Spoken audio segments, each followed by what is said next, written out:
Сөйтіп жата келесің ба, шайнайып? Жоқ, бірдеңе жұмыс істемейсің ба? Бақберген балам, мамаңа айтшы. Ерігіп жүрген ешкім жоқ. Бұйырса істейміз, бұйырмай жатыр. Үндемесін деп айтшы мамаңа. Балам, папаңа айт. Ол болатын жұмыс па, болмайтын жұмыс па, ақша келетін жұмыс па? Айт. Бұл шаршаттау. Баяғыда айтқан еді, болмайды, оны ама, ол түбі сені құртады ол деп. Айтшы мамаңа, істейміз, болмай жатыр, кішкене қоя тұрсын. Карантин мынау қазір басылсын жамал кішкене деп мамаңа жақсылап түсіндіріп айт балам. Мамаңа қарағанда сенің ақылың бар.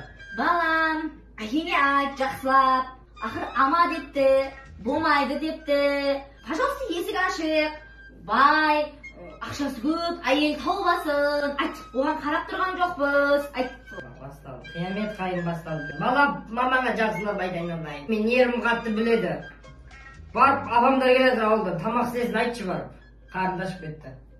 Дастарханда қоятындым жоқ, холодильник пустой, ет жоқ. Немді қоям? Жақсылап айтшы, айт.